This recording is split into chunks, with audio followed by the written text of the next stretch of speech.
Folks, I'm back again after a long hiatus. We're closing out on Canada because Canada has not gone anywhere, right? The visit of our EM to Washington DC was not as good as it should be shown out to be in the Indian press. The challenge for India is that we are playing to the domestic gallery and we really are not seeing the undercurrents. At least the people are not. So I'm going to get out there and try and tell you what I've been reading every year, what the globe and the world is thinking. Right? First thing, let me tell you, today's newspaper, Hindustan Times had, with the PTI saying, nobody's putting this on the headlines, urge India to actively join probe into Niger's killing, says White House. This small article in Hindustan Times middle page says more than what we are trying to hide. The United States is up there and is not moving away from Canada. Let me just tell you this is pointedly very clear. If it eventually ends up as being that there is more than just smoke and there's actually a fire, the United States will not dump Canada. Why did India do it? Let's just see why India did what it did. First, I think it thought it would get away with it, right? Why? Because Canada is a lightweight, and as Sadanand Dhume writes, why India can't stand Justin Trudeau? The reason is he's seen as a lightweight and a panderer, which heightens the outrage over his accusation just because he's a lightweight. Let me just tell you, we are not the only ones who hate him. The Americans don't like him very much. The rest of the Five Eyes don't like him very much, and the Canadians hate him. So there's nothing new there, right? But you can't run a foreign policy based on that, right? Especially when you look at Canada, right? Canada might be a lightweight and has punched way below its weight as far as in relation to its economy. Look at this. Canada's three major funds, Canada Pension Plan Investment Board, Caisse de Depot Deep Placement du Quebec, and Ontario's Teachers Pension Plan have invested more than 30 billion in India in both listed and unlisted firms, according to data culled from their respective websites and other sources. Out of this, CPI PIB, governed and managed independently of the Canada Pension Plan, is the major investor over with 21 billion across IT infrastructure, financial services, among others. In FY23, CPPIB made an investment of 425 million in VRC Innovation, a local language artificial intelligence driven content platform in which it holds 13.8% stake. It also made investments of 120 million in Sargent India, a specialized agrochemical manufacturer. In what it calls real asset, it committed 925 million across two transactions in Renew Energy Global, a renewable energy company. So, like I said, they are lightweight, but they are invested big time, right? And the Chinese are beginning to use this and play this out because China is in the crosshairs, an investigation going on in Canada, and so is Trudeau, right? View in Chinese media. In Canada, India crisis, the villain is America, and that's exactly how China is going to play.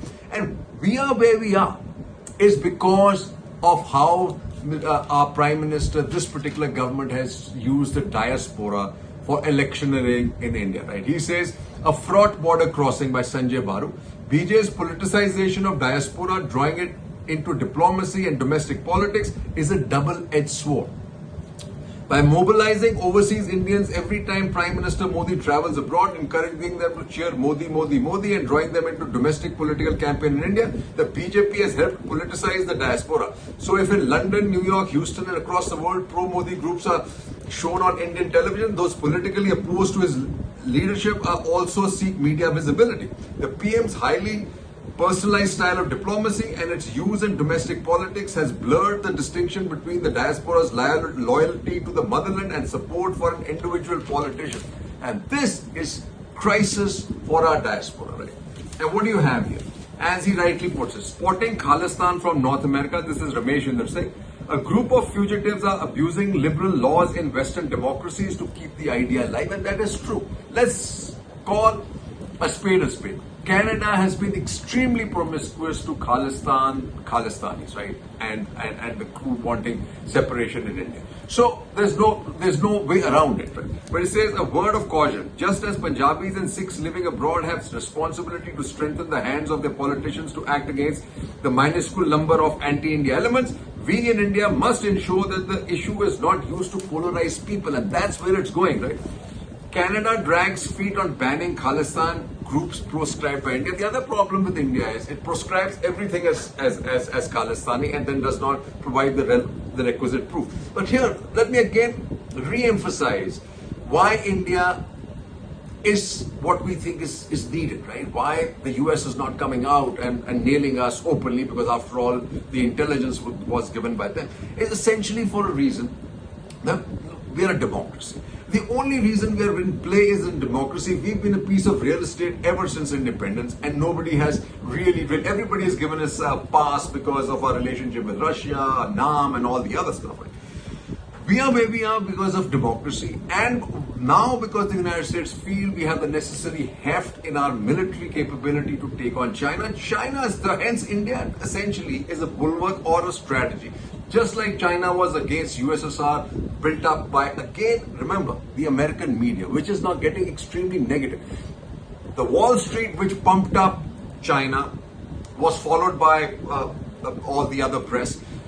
Same thing is happening here. The Wall Street is pumping India, but the liberal press is extremely negative. Just right after, I don't know you people see Washington Post or not, just right after the visit of our EAM2, deliberating front page news is about Modi and his government. Deliberating. It was quite bad. So you can see where that's going, right? And so like here it is. The rise of Narendra Modi, India's strongman leader. The Prime Minister is shaping the country in his own image, and a coming of elections will be a referendum on his progress. And our media essentially now is trying to play down or nail Canada on various fronts, right? Whether it's articles suggesting that, they are just like this Niger case, real evidence points elsewhere. They pick up somebody, irrelevant person from Canada who writes about this. Then you have Swapan Das Gupta, Trudeau exposes Canada's double standards on terror. But we are the last people who can talk about double standards. Then we talk about this. Amid row with India, Trudeau faces heat for honoring a Nazi. But India is India, right? Because here's where it is. Trudeau claimed based on 5i Intel US invoice. So then you have Prakash Samta Dal in Eco Times trying to kind of run down 5i. Why is he real, right? He says 5i is kept wide shut. The West's geopolitical agenda and deep state priorities diverge on India. The problem stems from a constant effort from within the Western intelligence community to create leverage that can be used to throw India off balance when needed, like attempting to resurrect Khalistan. Let me ask this: Samta cannot figure out his front from his back. I'm sorry I have to say that. For him to make a statement like this is ludicrous. It borders on living in some la-la land, right? He says, and Raja Mohan writes, Canada's hollow moral politic, which is true. Its entrenched culture of self-righteous posturing is on display in current crisis within India.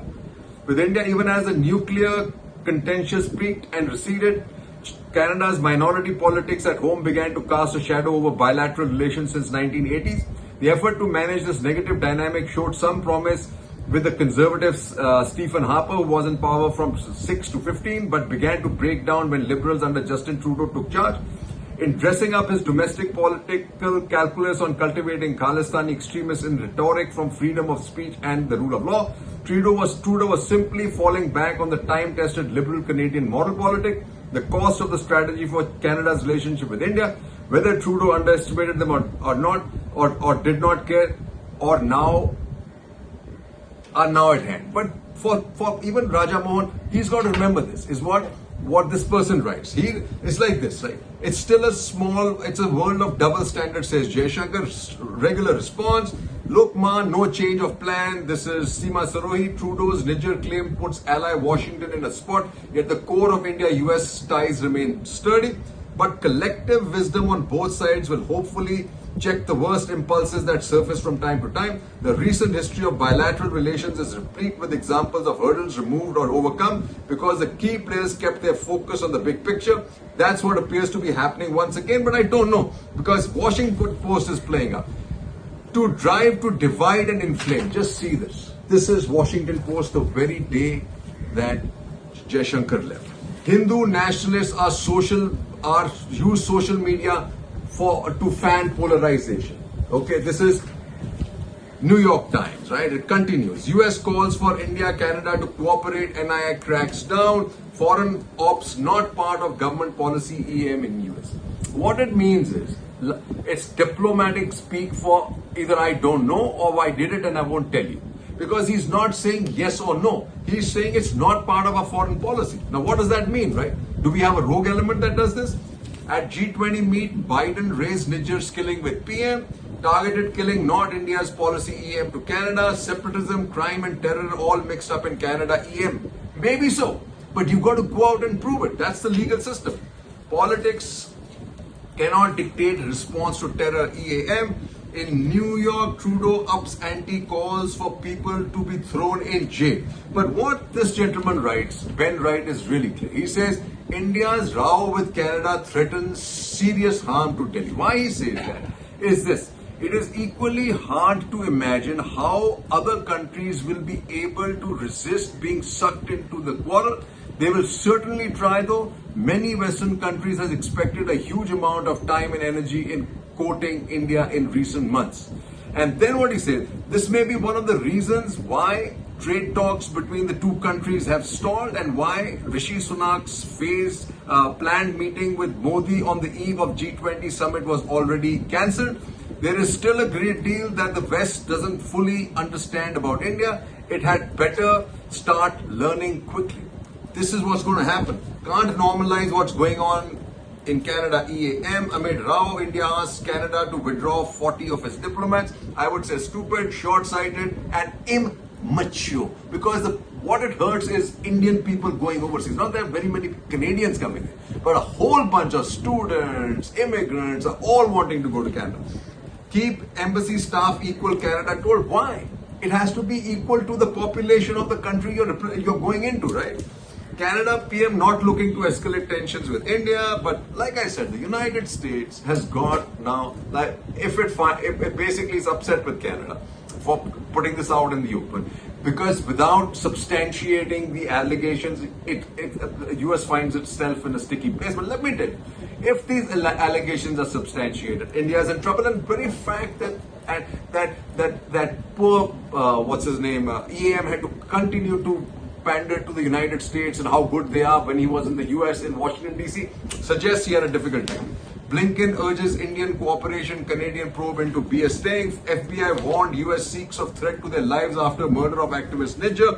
And the US is worried because look what's happening. The largest temple in the US, right? Disorderly behavior, UK Gurdwara slams blocking of India's envoy. That's why the Five Eyes are worried. US intel gave contacts that help India link India to Niger cases. NYT. US agencies gave intel to Canada on killing of separatist. NYT report. Jaishankar takes veiled dig at Canada in UNGSQ. What is a veiled dig? I can't figure this out. Then he says Jaishankar, US defense. So this is where India's got its stability from. Is the defense side, right? Jaishankar, US Defense Secretary Austin discussed security. So in the three main people, Secretary of Defense Austin will not rock the boat. NSA, Secretary of State Anthony Blinken will play both sides, but NSA Sullivan will make it hard for India. Says Biden pressed Modi on Canada, Sikh death, assassination claim shines light on Indian spies. 3 witnesses describe final moment of Sikh leader. India suspending visa for Canadian nationals after killing of Sikh man. The Global Mail has it like high tension, right? As he exits, Milley says officers must adhere to the constitution. And this is a message also to India. This is the message he passed because of what happened with Trump, but it's also true for India. Niger was agent of Canadian intel. So then what do, right? India alerted Canada about Niger's connection with terrorism, but it didn't act. How are you supposed to act without proof, right? Proof. Trudeau, Jagmeet tango behind Canadian government's recent moves. Now, this is what India's projection is going to be, right? Singh says he was briefed on classified evidence linking India to killing of Sikh leader in BC.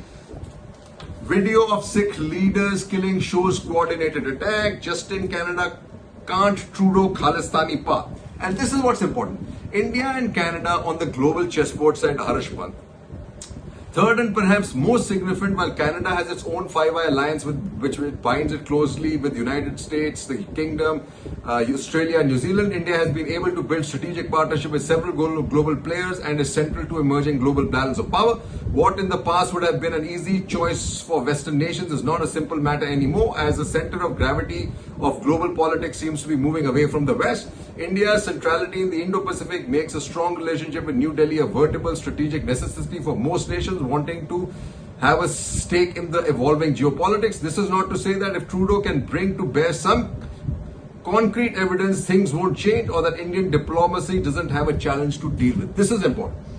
Convergence, divergences. EM outlines crux of US ties. G20 plus 2 talks in focus during Blinken's visit. Raised concerns over Canada with US EAM. US shared assessment. I put our concerns, says Jaishankar. US-Canada dialed down diatribe against India on Ninja killing. This is important. This is what happened. Indo-US ties at all-time high will touch moon, says Jaishankar. Like I said, India-US ties at all-time high, says Jaishankar. India partnerships bound by shared values and ideas. What shared values are that? When you have this founder, editor among two held under UPA PA 46 question crackdown on news portals. So what does he say? Bound shared values. So one of the shared values we are not together on, which is freedom of press. Right? Indo-US ties go to moon and beyond. EAM, India, US optimal and comfortable partners. But for how long, folks? That's the important part, because it says it's an extraordinary spat and one that other countries are doing their level best not to get drawn into. Jake Sullivan, President Joe Biden's national security advisor, has said that allegations are a matter of concern. Downing Street's official response is that it doesn't want to get ahead of the investigation. At the point, there are only really two possibilities. Either Canada has committed an enormous diplomatic gaffe based on flawed US intelligence, or India has something to hide. With the stakes so high and the dispute, no resolution out in the open, it is hard to see how the two countries might be able to engineer an elegant climb down, even if there was an appetite to do so. So it's a challenging time. If he, like he said, if he puts concrete evidence down based on the US intel, then I think it's difficult times for Indian diplomacy, like Harsh Pant wrote. 3 cheers and Jai Hind. We've not heard the last of this yet, folks, even though it's not in our newspapers. 3 cheers and Jai Hind.